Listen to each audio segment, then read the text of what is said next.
வாலிப பிரயாயம் என்பது நம்முடைய வாழ்க்கையில தேவன் விரும்புகிற ஒரு பருவ வயது. அந்த வயசுல தான் சாத்தா நம்மள மைண்ட்ல பலவிதமான பாவ பழக்கங்கள், பாவ எண்ணங்கள், ஆண்டவரை விட்டு தூரமாய், சபையை விட்டு தூரமாய், பாஸ்டரை விட்டு தூரமாய், பரிசுத்தத்தை விட்டு தூரமாய், ஆண்டவரை விட்டு நம்மளை தூரமாய் பிரிக்கிற ஒரு பருவம் தான் வாலிப பருவம். அந்த வாலிப பருவம் இதை நீங்க மிஸ் பண்ணீங்கன்னா உங்க வாழ்க்கையில ஒரு பெரிய சக்சஸ் நீங்க பார்க்க முடியாது. உலக ரட்சகராகிய இயேசுவின் நாமத்தில் இந்த ராத்திரி வேளையில உங்களை காண்பதில் நான் மிகவும் மகிழ்ச்சி அடைகிறேன். ஒவ்வொரு வியாழன் 8:30 மணி அளவில் எங்களுடைய ஆவியான எழுப்புதல் திருச்சபையின் சார்பாக ஒரு அற்புதமான நிகழ்ச்சியை நாங்கள் உங்களோடு கூட பகிர்ந்து கொண்டிருக்கிறோம். அநேகர் எனக்கு ஃபோன் செய்து நீங்கள் உங்களுடைய பெற்றுக்கொண்ட ஆசீர்வாதங்களை தெரியப்படுத்துகிறீர்கள், உங்கள் ஜெப குறிப்புகளை எங்களுக்கு தெரியப்படுத்துகிறீர்கள். மிக்க நன்றி. தொடர்ந்து உங்களுக்காக, உங்கள் குடும்பங்களுக்காக நாங்கள் தொடர்ந்து ஜெபித்து வருகிறோம். இப்பொழுதும் தேவனுடைய வார்த்தையை கேட்பதற்கு முன்பதாக ஒரு பாடலை நாம் சேர்ந்து பாடி கர்த்தரை துதித்து தொடர்ந்து தேவனுடைய வார்த்தையை இன்றைக்கு நாம் கேட்க போகிறோம். கர்த்தர் தாமே நம்மை ஆசீர்வதிப்பாராக. நம்ம எல்லாரும் இணைந்து ஒரு பழைய பாடல், எந்த அன்புள்ள ஆண்டவர் இயேசுவே என்ற பாடலை நாம் இணைந்து பாடுவோம். கர்த்தர் நம்மை ஆசீர்வதிப்பாராக. எங்களோடு கூட சேர்ந்து கொள்ளுங்கள். தேவநாமம் மகிமைப்படுவதாக.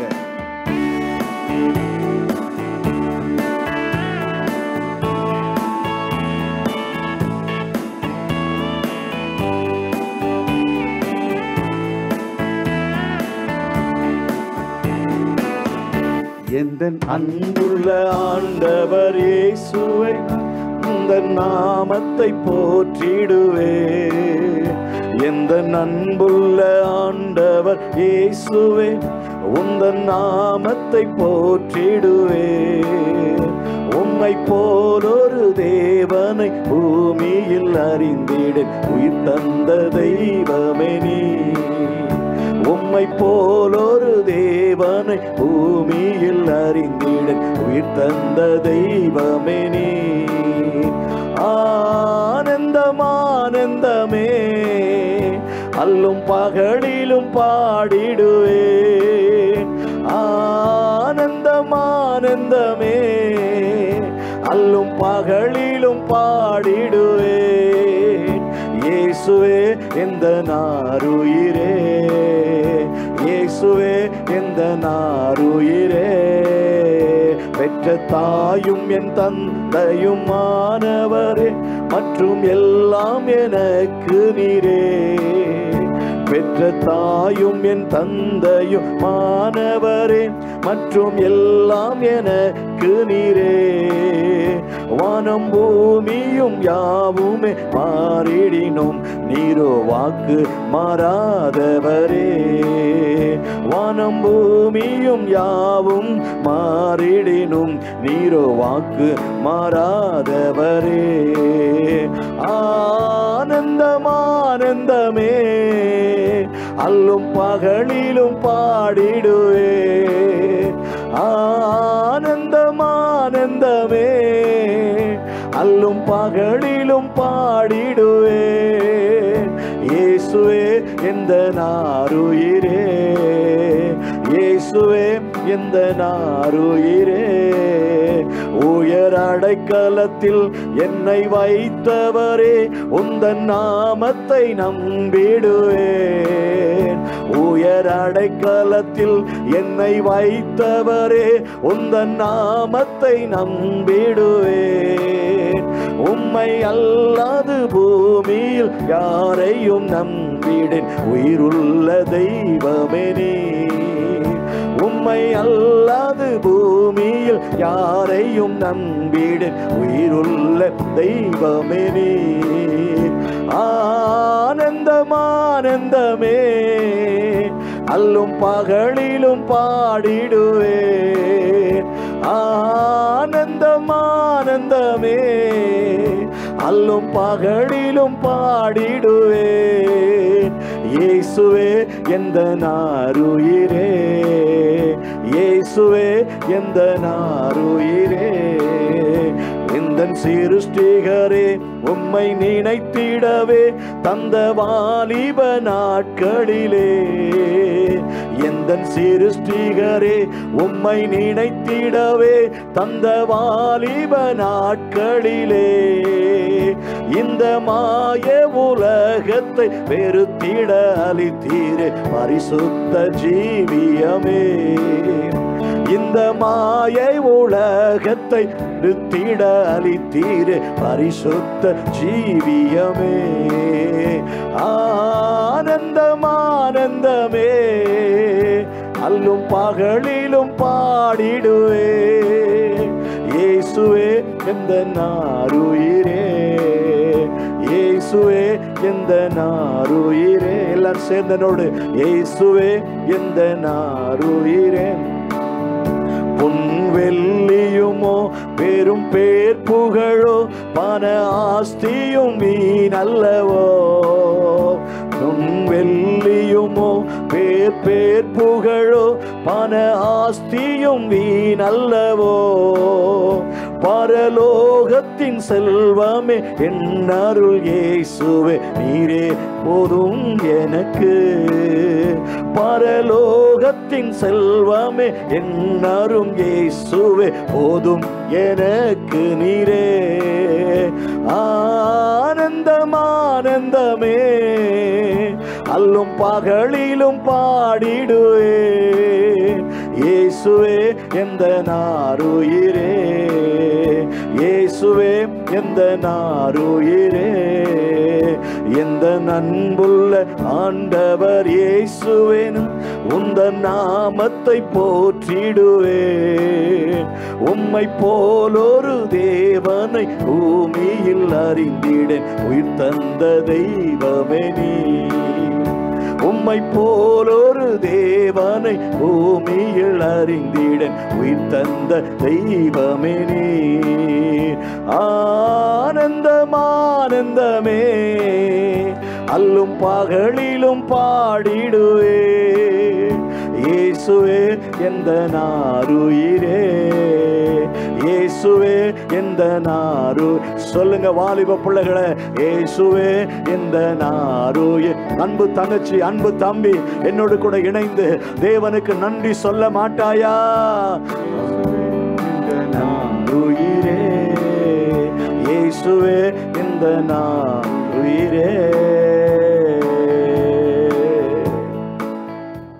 அன்பு நிறைந்த எங்கள் ஆண்டவரே, இன்றைக்கு வாலிப பிள்ளைகளோடு கூட கர்த்தர் இடைபடுவீராக என்று நாங்கள் ஜெபிக்கிறோம். வாலிப பிள்ளைகளை கர்த்தர் ஆசீர்வதிங்க ஆண்டவரே. வாலிப தங்கச்சி தம்பிமார்களை கர்த்தர் ஆசீர்வதிங்க ஆண்டவரே. உங்களுடைய பிள்ளைகளோடு கூட கர்த்தர் இடைபட வேண்டும் என்று நாங்கள் ஜெபிக்கிறோம். சகல துதிகன மகிமை எல்லாம் உங்களுக்கு இயேசு என்ற நாமத்தில் ஜெபிக்கிறோம் எங்கள் நல்ல பிதாவே. ஆமேன், ஆமேன், ஆமேன். என் அன்பான தேவனுடைய பிள்ளைகளை, கொஞ்ச நேரம் தேவனுடைய வார்த்தையை நாம் இன்றைக்கு தியானிக்க போகிறோம். விசேஷமாக இன்றைக்கு வாலிப ஆண் பிள்ளைகளுக்காக, பெண் பிள்ளைகளுக்காக நான் சுருக்கமான ஒரு செய்தியை நான் உங்களோடு கூட பகிர்ந்து கொள்ள வேண்டும் என்று நான் விரும்புகிறேன்.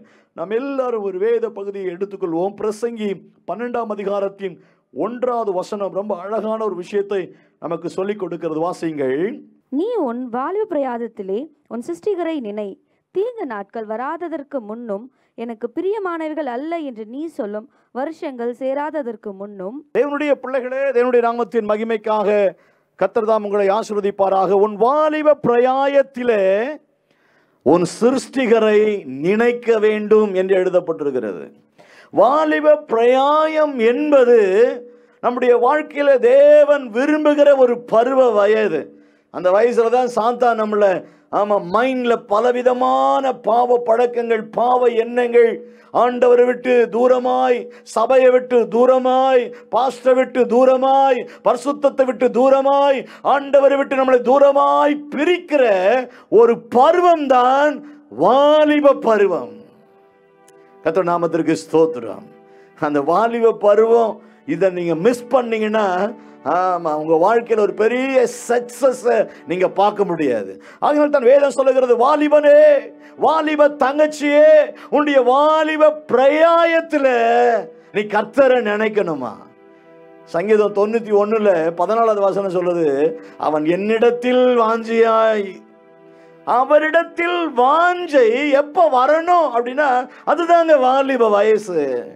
நிறைய பேர் சொல்லுவாங்க, பிரதர், பாஸ்டர், யூத் பாஸ்டர் இந்த வயசெல்லாம் இப்பெல்லாம் சர்ச்சுக்கெல்லாம் ப்ரேயருக்கெல்லாம் அதிகமாக கூப்பிடாதீங்க. ஆமாம், வாழ்க்கையை என்ஜாய் பண்ணுற வயசு. அல்லேலூயா. ஆனால் பைபிள் அதற்கு இடம் கொடுக்கலங்க. நீ கர்த்தரை நினைச்சா, ஆமா, அவர் உன் வாழ்க்கையை, உன் எதிர்காலத்தை அவர் உனக்கு ஆசீர்வாதமாக மாற்றி தருவார். கர்த்தர் நாமத்திற்கு ஸ்தோத்திரம் உண்டாகட்டும். என கருமையான தேவனுடைய பிள்ளைகளே, இன்றைக்கு கர்த்தர் உங்கள் ஒவ்வொருவரோடு கூட பேசட்டும். உன் நினைவு எதுவாயிருக்கிறது? வாலிப வயசுல என்னென்னமோ சாதிக்கணும்னு மனுஷன் நினைக்கிறான். வாலிப வயதுல என்னென்னமோ நினைக்கிறான். ஆனா தன்னை படைத்த கர்த்தரை மறந்து போகிறான். கர்த்தருக்கு ஸ்தோத்திரம். செல்போன்ல 24 hours. ஆமா, வாலிப தங்கச்சி, வாலிப தம்பி, 24 மணி நேரமும் உன் நேரத்தை செல்போனுக்காகவே நீ செலவு செய்யற. கர்த்தரை நினைக்கிறியா? கொஞ்சம் யோசித்து பாரு. வாலிப வயசுல தேவையில்லாத காரியங்களுக்காக நேரத்தை செலவு செய்கிறாய். இன்னைக்கு அநேக வாலிபர்கள் சினிமாக்காரங்க பின்னால, ரட்சிக்கப்பட்ட குடும்பம் தான், சர்ச்சுக்கு போற குடும்பம் தான், ஆனா நிறைய வாலிப பிள்ளைங்க இன்னைக்கு சினிமா மோகத்திற்கு அடிமைப்பட்டு இருக்கிறாங்க, காதல் மோகத்திற்கு அடிமைப்பட்டு இருக்கிறாங்க. கர்த்தர் நாமத்திற்கு ஸ்தோத்திரம். நிறைய வாலிப ஆண் பெண் பிள்ளைகள் அரசியல்வாதிகளுக்கு கீழே அடிமைப்பட்டு கிடக்கிறாங்க. இன்னைக்கு கர்த்தர் உங்களோடு கூட பேசட்டும். தேவ ஜனமே, உன் வாலிப பிரயாயத்தில் நீ கர்த்தரை நினைப்பாயானால் உன் வாழ்க்கையில கர்த்தர் உன்னை ஆசீர்வதிக்க அவர் வல்லவர் என்பதை நீ மறந்துடக்கூடாது. கர்த்தருக்கு மகிமை உண்டாகட்டும். தொடர்ந்து நீங்க நீதிமொழிகள் 3ஆம் அதிகாரத்தின் 1வது வசனத்திலிருந்து ஒரு கவுன்சிலிங் வேதம் நமக்கு கொடுக்குது. ஆமா, ஆண்டவர் நமக்கு கொடுக்கிற நல்ல ஆலோசனை பாருங்க. அந்த ஃபர்ஸ்ட் வேர்ட் என்ன சொல்லுது பாருங்க. என் மகனே, என் மகனே, போதகத்தை மறவாதே. என் போதகத்தை, என் சத்தியத்தை, என் வேதத்தை, என் சபையை என்ன மறக்காதப்பா. கர்த்தருக்கு ஸ்தோத்திரம். உன் இருதயம் கட்டளைகளை காக்க கடவுள். என்னுடைய கட்டளைகளை, என் பிரமாணங்களை உன் இருதயம் காக்கணும். வாலிபனே, தேவன் உன்னோடு கூட பேசிக் கொண்டிருக்கிறார். வேதம் சொல்லுகிறது, என் மகனே, என் போதகத்தை, என் சத்தியத்தை நீ மறந்துடாத. அல்லேலூயா. நீ அதை கடைபிடிக்க வேண்டும். எப்படிலாம் கடைபிடிக்கணுமா? 2ஆம் வசனம் வாசிங்க. அவைகள் உனக்கு, அவைகள் எவைகள்? தேவனுடைய வார்த்தைகள், தேவனுடைய சத்தியங்கள், தேவனுடைய போதனைகள். அவைகள் உனக்கு நீடித்த நாட்களையும். சூப்பரா இல்ல? பைபிள் சொல்லுது நம்ம நீடித்த நாட்கள் வாழ. ஆமா, தேவனுடைய வார்த்தை நம்ம நீடித்த நாட்கள் வாழ செய்யுமா. கர்த்தர் நாமத்திற்கு ஸ்தோத்திரம். ஹல்லேலூயா. நல்லா சாப்பிடுறதுனால இல்லைங்க. ஆமா, சத்தான ஆகாரங்கள் சாப்பிடுறதுனால இல்ல. வேத வசனத்தின் எவ்வளவாய் உட்கொள்ளுகிறாயோ அதைத்தான் தாவீது சொல்லுகிறான். வேத வசனம் எனக்கு தெவிட்டாத தேனை போல இருக்கிறது. தேனாவது தகட்டிடுமா? ஆமா, உலகத்துல எல்லாமே ஒரு நாள் தகட்டுங்க. வாலிப தம்பி தங்கச்சி, காதல் ஒரு நாள் தகட்டுமா? அரசியல் ஒரு நாள் தகட்டி போகும். கர்த்தருக்கு ஸ்தோத்திரம். நீ எதெல்லாம் மேன்மையாய் நினைக்கிறாயோ, ஆண்டவருக்கு மேலாக எதெல்லாம் உயர்வாய் நினைக்கிறாயோ, அதெல்லாம் ஒரு நாள் கசப்பாக மாறும். தகட்டாத ஆமா ஒரு ஆசீர்வாதம் தான் வேத வசனம். ஆமென். அதே தாவீது சொல்றார், என் வேத வசனம் என் கால்களுக்கு எப்படி இருக்குதா? தீபத்தை போல இருக்கிறது. இருளான உன் வாழ்க்கையை, பாவமான உன் வாழ்க்கையை, சாபமான உன் வாழ்க்கையை ஒளியாய் மாற்றுகிறது இந்த வேத வசனம் என்பதை மறந்து போகாதே. அவைகள் உனக்கு நீடித்த நாட்களையும் அது உனக்கு கொடுக்கும். கீழே வாசிங்க. தீர்க்காய்சையும் சமாதானத்தையும் பெருக பண்ணும். கிருபையும் சத்தியமும் உன்னை விட்டு விலகாதிருப்பதாக நீ அவைகளை கழுத்திலே. ஆமா தங்கச்சி, உன் கழுத்துல எதை பூண்டு கொள்ள நீ அதிகமா விரும்புற? கர்த்தருக்கு ஸ்தோத்திரம். கழுத்துல எதை பூண்டு கொள்ளணுமா? சத்தியத்தையும், ஆம், ஆண்டவருடைய வசனத்தையும் அவருடைய கட்டளையும் உன் இருதய பலகையிலே எழுதி கொள்ளணும். அதுதான் உனக்கு மேன்மையாய் தோன்றணும். கர்த்தருக்கு ஸ்தோத்திரம். அப்படி நீ செஞ்சா அது உனக்கு ஒரு பெரிய ஆசீர்வாதமா இருக்கும். 6வது வசனம் ரொம்ப அழகா சொல்லுது பாருங்க, வாசிங்க. உன் வழிகளில் எல்லாம் அவரை நினைத்துக்கொள். அவரை உன் வாழ்க்கையில, உன் படிப்பில, உன் வாலிப பிரயாயத்தில நீ நினைக்க வேண்டிய ஒரு நபர் தான் உனக்காக கல்வாரி சிலுவையில தன்னையே ஜீவபலியாய் தந்த ஒரு தெய்வம் உண்டு. அவரை நினைத்து கொண்டால் உன் வழி எப்படி இருக்கும் வாசிங்க. அப்பொழுது அவர் உன் வழிகளை உன் பாதைகளை செவ்வையானதாய் கர்த்தர் மாற்றி கொடுப்பார். வாழ்க்கை செவ்வையானதா மாறணுமா? உன் எதிர்காலம் செவ்வையானதா மாறணுமா? உன் படிப்பு, உன் முயற்சி, உன் வேலை, உன் எதிர்காலம் செம்மையா மாறணும்னா ஒரே வழி, உன் வழிய, உன் வாழ்க்கைய நீ அவருக்கு ஒப்பு கொடுத்துரு. உங்களுக்கு ஒரு வசனத்தை காட்டி கொடுக்கணும்னு விரும்புற, படிக்க வேணாம். சங்கீதம் 32:8 ஆமா, அவர் நமக்கு நல்ல ஆலோசனை கொடுக்கிற தெய்வமா, உன்மேல் என் கண்ணை வைத்து. பாருங்க, வாலிப தங்கச்சி மாருங்களே, தம்பி மாருங்களே, உங்களை கடவுள் கவனித்து கொண்டே இருக்கிறார். அவர்கிட்ட ஏசப்பா எனக்கு புத்தி சொல்லுங்க, என்னை வழி நடத்துங்க, நான் உங்க பிள்ளைன்னு நீங்க சொன்னா அவர் உங்கள் மேல கண் வைத்து அவர் அழகாக உங்களை அவர் கைட் பண்ண அவர் வல்லவராக இருக்கிறார். வாசிங்கம்மா. நீ உன்னை ஞானி என்று எண்ணாதே. நீ என்ன எப்பவுமே நான் உன்னை பெருசா நினைக்காத. கர்த்தருக்கு பயந்து விட்டு விலகு. தீமைய, உன் பாவத்தை, உன் கெட்ட சுபாவங்களை விட்டு விலகி அவரை நீ பிடித்து கொண்டால். ஆமென். அப்படி இல்லைன்னா என்னவா? அதே நீங்க நீதிமொழிகள் 5ஆம் அதிகாரம் 12வது வசனத்துல ரொம்ப அழகா சொல்லுது. நீதிமொழிகள் 5:12 வாசிங்க. நீயோ போதகத்தை நான் வெறுத்தேன். ஐயோ, நான் போதகத்தை வெறுத்தேன். கடிந்து கொள்ளுதலை என் மனம் அலட்சியம் பண்ணினது. வாலிப பிள்ளைகளுக்கு நல்லது சொன்னாவே ஏற்றுக்கொள்ள மாட்டான். கர்த்தருக்கு தோத்திரம். நீ என்ன சொல்றது போயா. ஹல்லேலூயா. ஆமா, வேதம் சொல்லுகிறது, ஐயோ போதகத்தை நான் வெறுத்தேனே. நல்லது என் தாய் தகப்பன் எனக்கு சொல்லும் போதெல்லாம் நான் அதை உதறி தள்ளினேனே.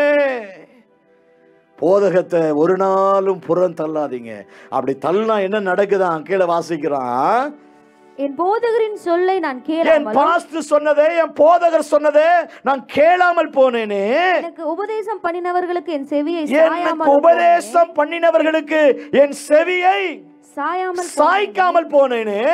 சபைக்குள்ளும் சங்கத்துக்குள்ளும் கொஞ்சம் குறைய எல்லா தீமைக்கும் உள்ளானே என்று முறையிடுவேன். ஆமா, கர்த்தருடைய வசனத்தை புறந்தள்ளாத, ஆண்டுடைய சபையை புறந்தள்ளாத, உனக்கென்று கொடுக்கப்பட்ட உன் தாய் தகப்பன, உன் ஊழியக்காரனை புறந்தள்ளாத.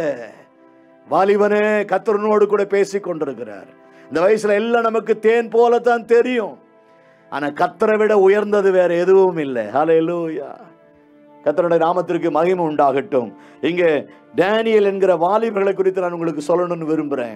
டேனியலின் புத்தகம் 1ஆம் அதிகாரத்தின் 8வது வசனத்துல நீங்க வாசித்தீங்கன்னா, 3ஆம் வசனத்துல வாசித்தீங்கன்னா, ஆமா, சில வாலிபர்கள் இருக்கும். வாசிங்க. அப்பொழுது இஸ்ரவேல் புத்திரருக்குள்ளே ராஜ குலத்தார்களிலும் மக்களிலும் ஆமா யாதொரு மாசும் இல்லாத அழகானவர்களும் சகல ஞானத்திலும் தேறினவர்களும் சிறந்தவர்களும் ஆமா கல்வி நிபுணர்களும் ராஜாவின் அரண்மனையிலே சேவிக்க திறமை உள்ளவர்களாகிய சில வாலிபர்கள். இவங்க யாரா? எபிரேய வாலிபர்கள். ஆண்டவருடைய பிள்ளைங்க. ஒரு குற்றமும் அவங்க கிட்ட இல்லையா?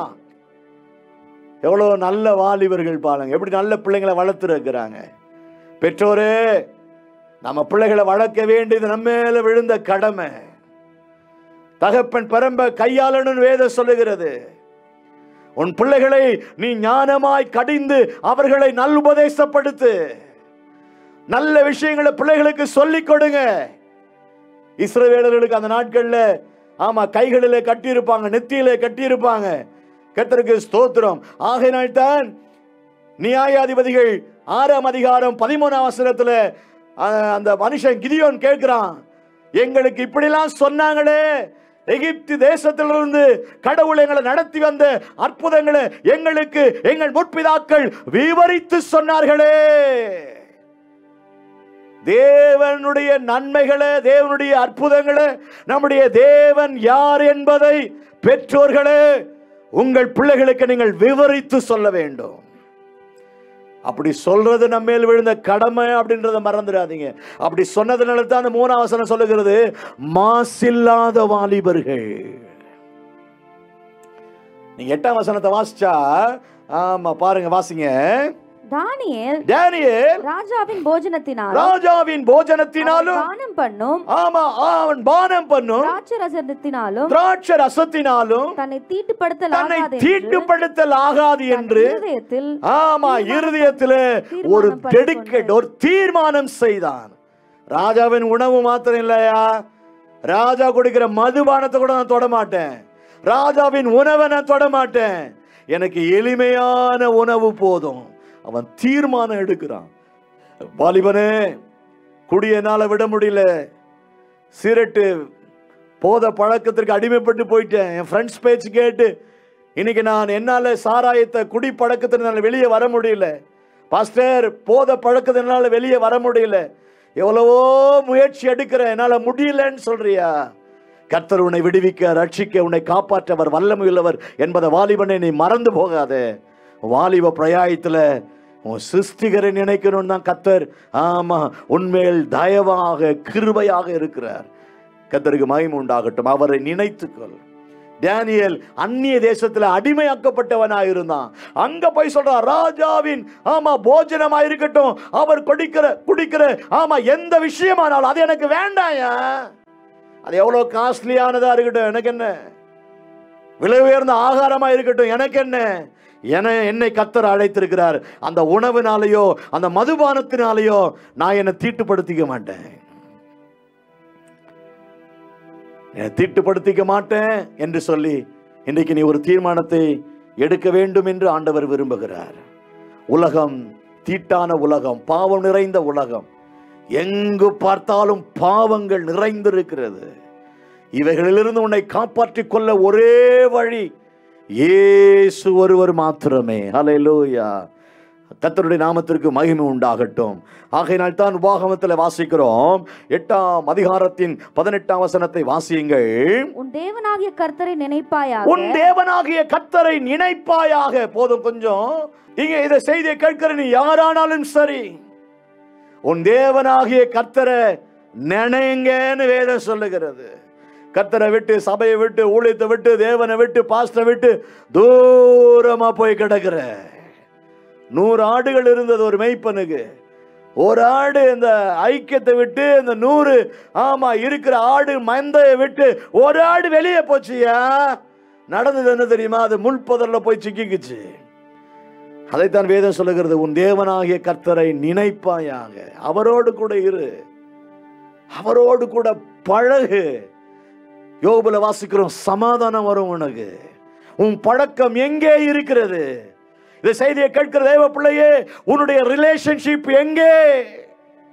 அந்நியரோடா, பாவம் நிறைந்த நண்பர்களோடா உன்னுடைய ஐக்கியம் எங்கே என்று கர்த்தர் கேட்கிறார்.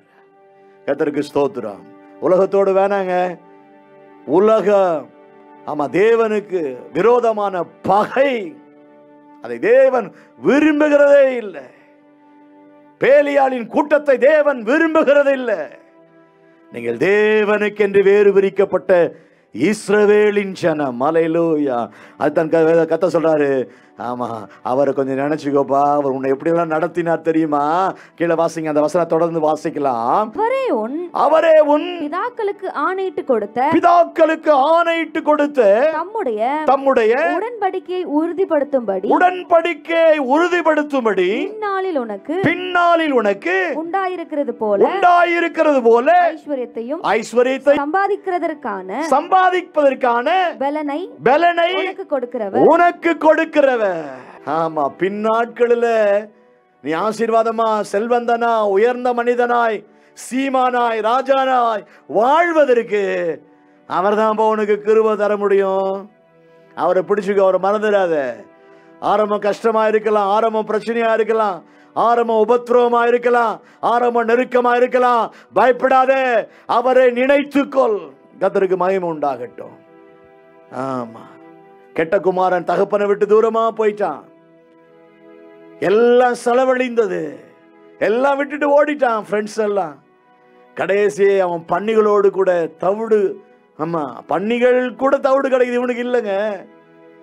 ஆனா ஒரு நாள் மனம் திரும்பினான். ஐயோ, என் தகப்பன் வீட்டில் எத்தனையோ வேலைக்காரர்கள் இருக்கிறார்கள், என் தகப்பன் எவ்வளவோ பெரியவர், அவரை விட்டுட்டு என் நேரத்தை என் பணத்தை வேசிகளுக்காக செலவிட்டேனே, உலக நண்பர்களுக்காக செலவிட்டேனே, நான் திரும்ப என் தகப்பன் வீட்டிற்கு போவேன் என்று சொல்லி அந்த வாலிப தம்பி தகப்பன் வீட்டிற்கு வந்தான். வந்த உடனே தகப்பன் அவனை கட்டி அணைத்து முத்தம் செய்து உயர்ந்த வஸ்திரங்களை கொடுத்து அவனை கனப்படுத்தினான் என்று எழுதப்பட்டிருக்கிறது. ஆண்டவர் விட்டு தூரமா இருந்தா இன்றைக்கு இயேசுவே நான் உங்க பிள்ளைப்பா என்று நீ அர்ப்பணிப்பாயானால் அவர் உன்னை தேடி உன்னை மார்போடு அணைத்துக் கொள்ள அவர் விரும்புகிறார். அதுதான் எபேசியர்ல வாசிக்கிறோம் 5ஆம் அதிகாரத்தின் 6ஆம் வசனத்தை வாசிங்க. ரொம்ப அழகா இங்க எழுதப்பட்டிருக்கிறது. இப்படிப்பட்டவைகளின் நிமித்தமாக கீழ்ப்படியாமையின் பிள்ளைகள் மேல் தேவ கோபாக்கினை வருவதால், கீழ்ப்படியல அப்படின்னா உன்மேல் தேவ கோபம் வரும். ஒருவனும் உங்களை வீண் வார்த்தைகளினாலே மோசம் போக்காதபடி எச்சரிக்கையாயிருங்கள்.